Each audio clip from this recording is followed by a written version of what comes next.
بسم اللہ الرحمن الرحیم۔ السلام علیکم۔ لیکچر نمبر 47، کاربوہائیڈریٹس چھوڑنے سے جن پریشانیوں کا سامنا آپ کو کرنا پڑ سکتا ہے، اس لیکچر میں ہم ان پریشانیوں اور ان کے حل کے اوپر بات کریں گے۔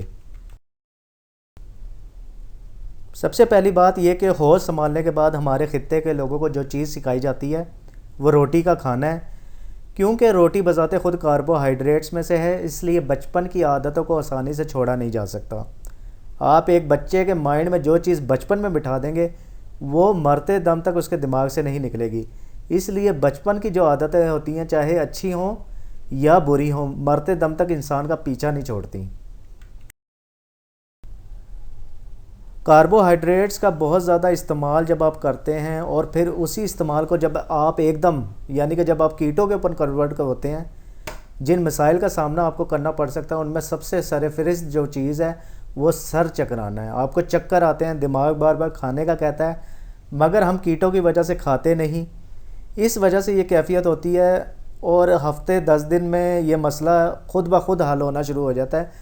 آپ کو کسی میڈیسن کے یوز کرنے کی ضرورت نہیں پڑتی، آپ خود اس چیز کو جو ہے نا اپنی قوت ارادی سے شکست دینا شروع کر دیتے ہیں۔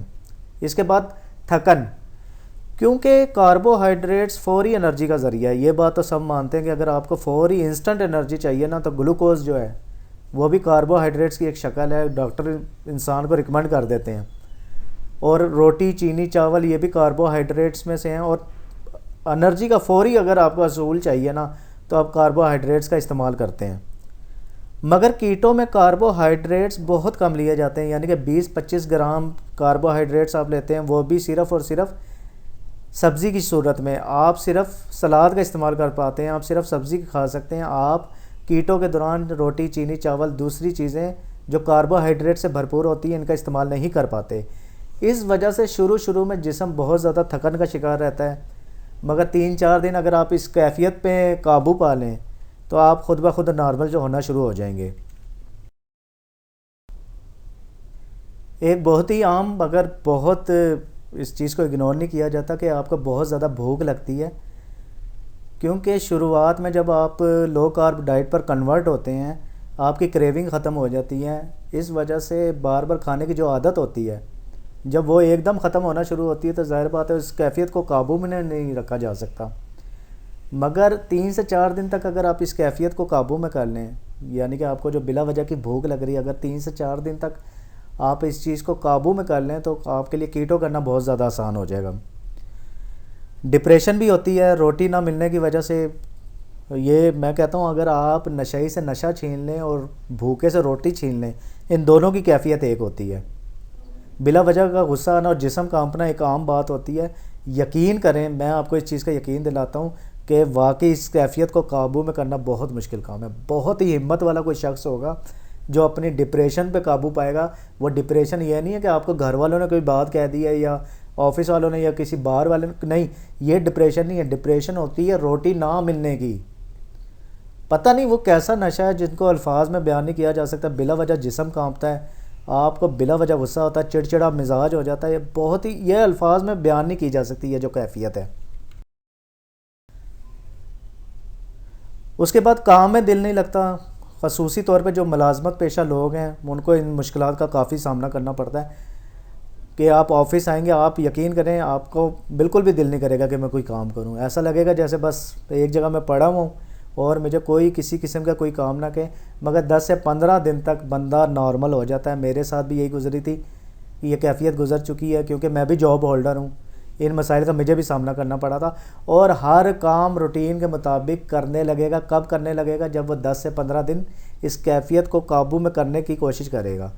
ہاں، اگر آپ کا کام میں دل نہیں لگ رہا، آپ کینٹین سے کوئی سینڈوچ منگوا لیں، روٹی منگوا لیں، وہ کھا لیں، آپ کا دستی کام میں دل لگ جائے گا، کیونکہ چڑچڑا پن ہوتا ہے نا، کیونکہ بلا وجہ کی ڈپریشن ہوتی ہے، غصہ آتا ہے، اس وجہ سے کام میں دل نہیں لگ رہا ہوتا۔ اور جیسا کہ میں نے پہلے عرض کیا تھا کہ سر چکرانا، ادھر سر چکرانے کے ساتھ ساتھ سر درد بھی ہو جاتا ہے، مگر یہ اتنی کوئی پرابلم والی بات نہیں ہے کہ 3 سے 4 دن میں اللہ کا شکر ہے انسان جو ہے نا خود بخود نارمل ہونا شروع ہو جاتا ہے۔ ایک بہت ہی بری چیز کہ سانس میں بدبو آتی ہے، آپ کسی کے پاس بیٹھ نہیں سکتے۔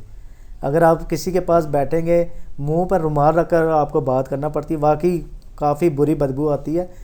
ہوتا یہ ہے کہ جب آپ کاربوہائیڈریٹس کو چھوڑتے ہیں نا تو وہ جب غذا اپنی کنورٹ کر رہے ہوتے ہیں ہائی فیٹس پہ، ماڈریٹ پروٹین پہ، تو اس دوران واقعی سانس میں عارضی طور پر بدبو آنے لگتی ہے، مگر 10 سے 15 دن تک یہ بدبو ختم ہو جاتی ہے. اور ایک اور مسئلہ ہوتا ہے جی پانی کی کمی. یاد رکھیے کہ کاربوہائیڈریٹس خواہ کسی بھی قسم کے ہوں وہ جسم میں پانی کی سٹوریج میں مدد کرتے ہیں. روٹی، چینی، چاول کے علاوہ سبزیوں میں جو کاربوہائیڈریٹس پائے جاتے ہیں وہ پانی کو سٹور کرتے ہیں جسم میں. کاربز جب ہم ظاہر بات ہے چھوڑ دیتے ہیں، 20 سے 25 گرام روزانہ کی بنیاد پر استعمال کرتے ہیں، پانی بڑی تیزی سے پیشاب کے راستے خارج ہوتا ہے. شروع میں جب آپ کیٹو پہ کنورٹ ہوں گے نا 8-10 دن آپ کو بہت زیادہ پیشاب آئے گا. اس کیفیت کو کیا کہتے ہیں؟ واٹر ریٹینشن کہتے ہیں. پیشاب کے راستے پانی تو خارج ہوتا ہے مگر اس کا ایک فائدہ ہے اور ایک نقصان بھی ہے. فائدہ یہ ہے کہ آپ کا جسم بڑی تیزی سے کم ہونے لگتا ہے، موٹاپا کم ہوتا ہے، آپ کا وزن گرنے لگتا ہے. مگر نقصان یہ ہوتا ہے کہ آپ کے جسم سے نمک بھی بڑی تیزی سے خارج ہوتا ہے پانی کے راستے.